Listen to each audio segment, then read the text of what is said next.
ಇವಾಗ ನಾನು ಸಾಂಬಾರು ಮಾಡೋಣ ಅಂತ ರೆಡಿ ಮಾಡ್ಕೊತಾ ಇದ್ದೀನಿ.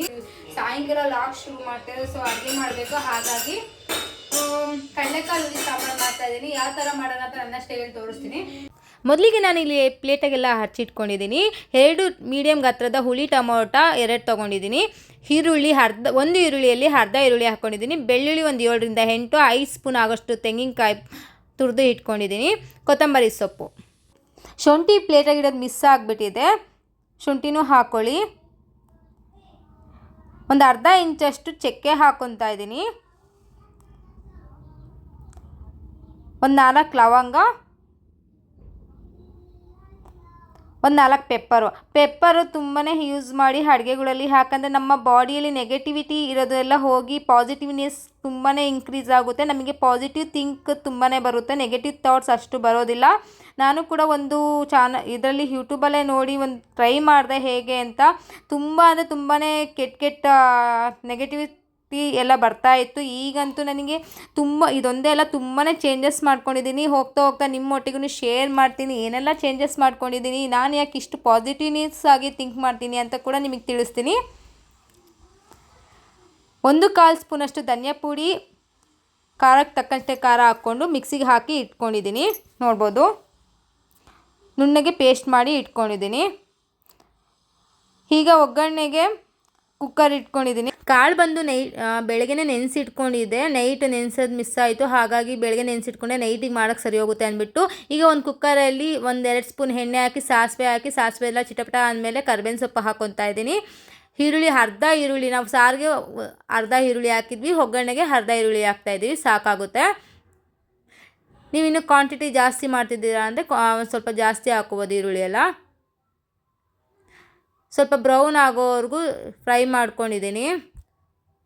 ತುಂಬ ಏನು ಬ್ರೌನ್ ಆಗೋದು ಬೇಕಿಲ್ಲ, ಸ್ವಲ್ಪ ಸಾಫ್ಟ್ ಆಗೋವರೆಗೂ ಫ್ರೈ ಮಾಡಿಕೊಂಡ್ರೆ ಸಾಕಾಗುತ್ತೆ. ಈಗ ನಾನು ನೆನೆಸಿಟ್ಕೊಂಡಿದ್ವಲ್ಲ ಕಾಳುಗಳನ್ನೆಲ್ಲ ಹಾಕ್ಕೊಂಡು ಚೆನ್ನಾಗಿ ಎಣ್ಣೆಯಲ್ಲಿ ಫ್ರೈ ಮಾಡಬೇಕು. ಕಾಳಲ್ಲಿ ಒಗ್ಗರೆಲ್ಲ ಇರುತ್ತಲ್ಲ, ಹಸಿ ವಾಸನೆ ಅದೆಲ್ಲ ಹೋಗುತ್ತೆ. ಚೆನ್ನಾಗಿ ಫ್ರೈ ಆದರೆ ತುಂಬಾ ಟೇಸ್ಟ್ ಕೂಡ ಚೆನ್ನಾಗಿರುತ್ತೆ. ನಾವು ಈ ಥರ ಫ್ರೈ ಮಾಡೋದ್ರಿಂದ ಆಲೂಗಡ್ಡೆ ತುಂಬ ಬೇಗ ಬೇಯೋದಿಲ್ಲ, ಯಾಕಂದರೆ ಕಾಳು ಒಂದು 3 ವಿಸಿಲಾರು ಒಡಿಸ್ಬೇಕಾಗುತ್ತೆ. ಆಲೂಗಡ್ಡೆ ತುಂಬಾ ಬೇಗ ಬೆಂದೋಗುತ್ತಲ್ವ, ಹಾಗಾಗಿ ನಾವು ಈ ಥರ ಫ್ರೈ ಮಾಡಿ ಹಾಕೋದ್ರಿಂದ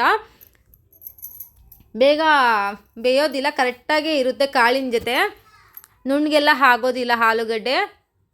ಪರ್ಫೆಕ್ಟಾಗಿ ಚೆನ್ನಾಗಿ ಸೂಪರಾಗಂತೂ ಇರುತ್ತೆ ಈ ಸಾಂಬಾರಂತೂ. ನೀವು ಕೂಡ ಒಮ್ಮೆ ಈ ರೀತಿ ಟ್ರೈ ಮಾಡಿ ಮನೆಯಲ್ಲಿ ಹೇಗೆ ಬಂತಂತ ಕಮೆಂಟ್ ಬಾಕ್ಸಲ್ಲಿ ತಿಳಿಸೋದನ್ನ ಮರಿಬೇಡಿ. ತುಂಬ ಅಂದರೆ ತುಂಬಾ ಚೆನ್ನಾಗಿರುತ್ತೆ. ನಾನಂತೂ ಇದು 3 ವಿಸಿಲ್ ಹೊಡಿಸ್ತಾ ಇದ್ದೀನಿ.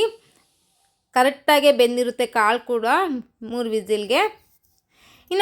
ಇನ್ನೊಂದು ಕಡೆ ಆ ಕಡೆ ಇಟ್ಕೊಬಿಡ್ತಾ ಇದ್ದೀನಿ ಕುಕ್ಕರ್, ಯಾಕಂದರೆ ಅನ್ನಕ್ಕೆ ಇಡಬೇಕಾಗಿತ್ತು. ಹಾಗಾಗಿ ಇನ್ನು ಕುಕ್ಕರ್ ಆ ಕಡೆ ಇಟ್ಟರೆ ಬೇಗನೂ ಆಗುತ್ತೆ, ಬೇಗನೂ ಕೂಗುತ್ತೆ ಕುಕ್ಕರು. ಹಾಗೆಯೇ ಅನ್ನಕ್ಕೆ ಇಟ್ಬಿಟ್ಟು ಪಾತ್ರೆ ಎಲ್ಲ ತೊಳ್ಕೊಬಿಡೋಣ ಅಂತ ಪಟ ತೊಳ್ಕೊತಿದ್ದೆ. ಯಾಕಂದರೆ ನಮ್ಮ ಮನೆಯವರು ಆಲ್ರೆಡಿ ಬಂದುಬಿಟ್ಟಿದ್ರು, ಅಡುಗೆ ಪಾಪ ಹೊಟ್ಟೆ ಹಸಿತೈತೆ ಅಂತ. ನಾನು ಕೂಡ ಬೇಗ ಎಲ್ಲ ವಾಶ್ ಮಾಡಿಬಿಟ್ಟು ಅವ್ರ ಜೊತೆಗೂ ಮಾತಾಡ್ಬೋದಲ್ಲ, ಟೈಮ್ ಸ್ಪೆಂಡ್ ಮಾಡ್ಬೋದಲ್ಲ, ಹಾಗಾಗಿ ನಾನು ಬೇಗ ಪಾತ್ರೆ ಎಲ್ಲ ತೊಳೆದು, ಇನ್ನು ಮಕ್ಕಳು ಕೂಡ ಮಲಗಿಲ್ಲ, ಆಟ ಆಡ್ಕೊತಾ ಇದ್ರು. ಇನ್ನು ಸಾಂಬಾರು ಕೂಡ ಆಯಿತು, ಹಾಗೆಯೇ ಮುದ್ದೆಗೂ ಇಟ್ಕೊಬಿಡೋಣ ಅಂತ ಇಟ್ಕೊತಾ ಇದ್ದೆ. ನಾವು 1 ಅವರಲ್ಲಿ ಬೇಗನೆ ಕಂಪ್ಲೀಟ್ ಮಾಡಿಬಿಡ್ಬೋದು ಅಲ್ವಾ. ಈ ರೀತಿ ಪಟ ಅಂತ ಮಾಡಿದ್ದೀವಿ ಅಂತ ಕೆಲಸ ದಿನಪೂರ್ತಿ ಮಾಡೋ ಅಂಥ ರಿಸ್ಕ್ ಇರೋದಿಲ್ಲ. ನೋಡಿ, ಸಾಂಬಾರು ಕೂಡ ಪರ್ಫೆಕ್ಟಾಗಿ ಎಷ್ಟು ಚೆನ್ನಾಗಾಗಿದೆ. ಆಲೂಗಡ್ಡೆ ಎಲ್ಲೂ ಕೂಡ ನುಣ್ಣಗಾಗಿಲ್ಲ, ಕ್ಲೀನಾಗಿ ಹದವಾಗಿ ಬೆಂದಿದೆ, ಎಷ್ಟು ಕರೆಕ್ಟಾಗಿ ನೋಡಿ. ಆಲೂಗಡ್ಡೆ ಒಬ್ಬೊಬ್ಬರು ಕಾಳು ಫಸ್ಟ್ ಬೇಯಿಸ್ಕೊಬಿಟ್ಟು ಆಮೇಲೆ ಮಸಾಲೆ ಹಾಕಿ ಆಲೂಗಡ್ಡೆ ಹಾಕ್ತಾರೆ, ಯಾಕಂದರೆ ಬೇಗ ತರಕಾರಿ ಬೆಂದೋಗಿಬಿಡುತ್ತೆ ಅನ್ನೋ ಒಂದು ಕಾರಣಕ್ಕೆ. ಈ ರೀತಿ ನೀವು ಕೂಡ ಒಮ್ಮೆ ಟ್ರೈ ಮಾಡಿ. ಎಷ್ಟು ಕರೆಕ್ಟಾಗಿ ಎಷ್ಟು ಹದವಾಗಿ ಬೆಂದಿದೆ ಅಲ್ವಾ ತರಕಾರಿ. ನೋಡಿ, ಎಲ್ಲೂ ಕೂಡ ನುಣ್ಣಗಾಗಿಲ್ಲ, ಕರೆಕ್ಟಾಗಿ ಪರ್ಫೆಕ್ಟಾಗಿ ಬಂದಿದೆ. ನಮ್ಮ ಮನೆಯವ್ರಿಗಂತೂ ತುಂಬಾ ಇಷ್ಟ ಆಯಿತು. ಸಾಂಬಾರು ಕೂಡ ತುಂಬಾ ಇಷ್ಟಪಟ್ಟು ತಿಂದು ಸಖತ್ತಾಗಿ ಮಾಡಿದೆ ಅಂತ ಹೇಳಿಬಿಟ್ಟು. ಇದು ನೆಕ್ಸ್ಟ್ ಡೇ ಕಂಟಿನ್ಯೂಷನ್ ವ್ಲಾಗ್ ಆಗಿರುತ್ತೆ. ಮಾರ್ನಿಂಗ್ ನಾನು ರೋಟೀನ್ ಸ್ಟಾರ್ಟ್ ಮಾಡ್ಕೊಂಡಿದ್ದೀನಿ. ಬೆಳಗ್ಗೆ 5 ಗಂಟೆಗೆ ಎದ್ದು ವಾಕಿಂಗ್ ಹೋಗೋಣ ಅಂತ ಹೋಗ್ತಾ ಇದ್ದೀನಿ. ನಾನಂತೂ ವಾಕಿಂಗ್ ಕಂಪಲ್ಸರಿ ಹೋಗಲೇಬೇಕು, ಯಾಕಂದರೆ ಹೋಗಿಲ್ಲ ಅಂದರೆ ನಾನು ಕೂಡ ಎದ್ದು ಕೆಲಸ ಮಾಡೋದಕ್ಕಾಗಲ್ಲ.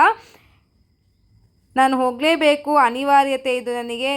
ನನ್ನ ರೋಟೀನ್ ನಾನು ಕಂಟಿನ್ಯೂಸ್ ಆಗಿ ಫಾಲೋ ಮಾಡಿಲ್ಲ ಅಂದರೆ ನಾನು ಕೂಡ ಮೇಲೆ ಎದ್ದು ಕೆಲಸ ಮಾಡೋದಕ್ಕಾಗಲ್ಲ. ಇದಕ್ಕೆ ನನ್ನ ಬಾಡಿ ಅಡ್ಜಸ್ಟ್ ಆಗಿದೆ, ಹೋಗಲೇಬೇಕಾಗುತ್ತೆ. ನನ್ನ ರೋಟಿನಲ್ಲಿ ಇದು ಇನ್ಕ್ಲೂಡ್ ಆಗಿದೆ. ಈ ಥರ ಹೆಲ್ತಿ ರೋಟಿನ್, ಹೆಲ್ತಿ ಸ್ಟೈಲ್ ಅದಕ್ಕೆ ಎಲ್ಲದಕ್ಕೂ ಒಂದು ಪಾಠ ಕಲಿಸುತ್ತಲ್ವ ದೇವರು. ತಿಂದು 6 ಗಂಟೆ 7 ಗಂಟೆವರೆಗೂ ಮಲ್ಕೊಂತದ್ದ ಹುಡುಗಿ ನಮ್ಮಮ್ಮ ಈ ಥರ ನನ್ನನ್ನು ನೋಡಿಬಿಟ್ರೆ ಶಾಕ್ ಆಗೋಗುತ್ತೆ ಅಂತಲೇ ಹೇಳ್ಬೋದು.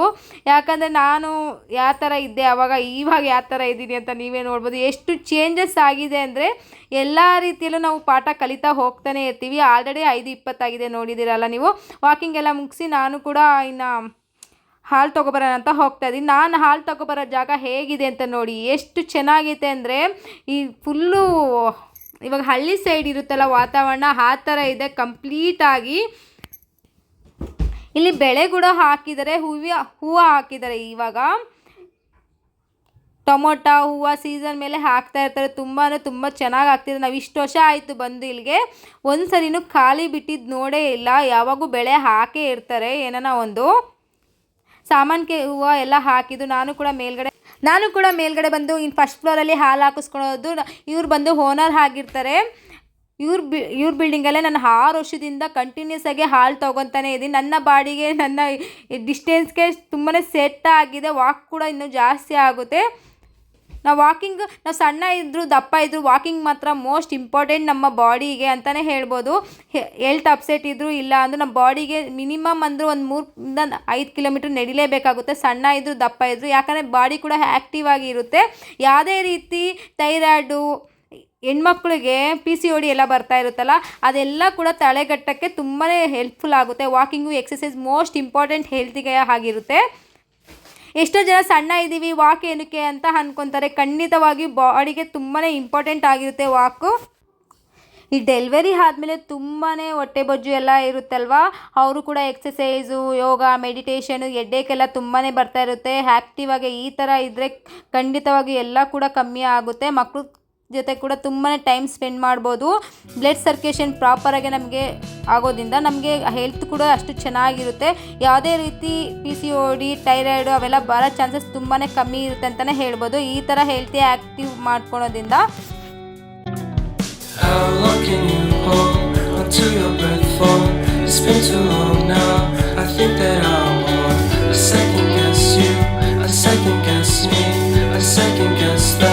Don't second guess me, live in the moment, cause we are so free.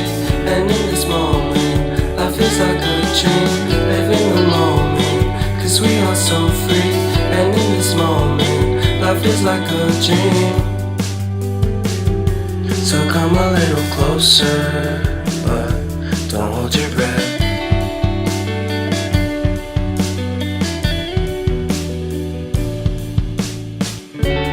Silence in the background, violence in your eyes now.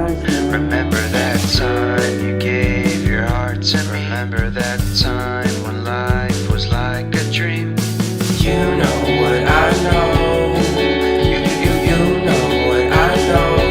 I need to hold you close to me, to me, to me, to me, yeah.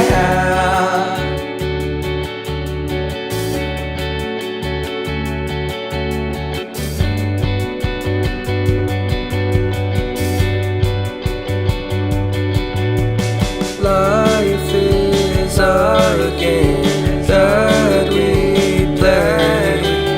I won't get away. We can find a safe place within our company. Within our company. Within our company. So come closer to me. Come a little closer.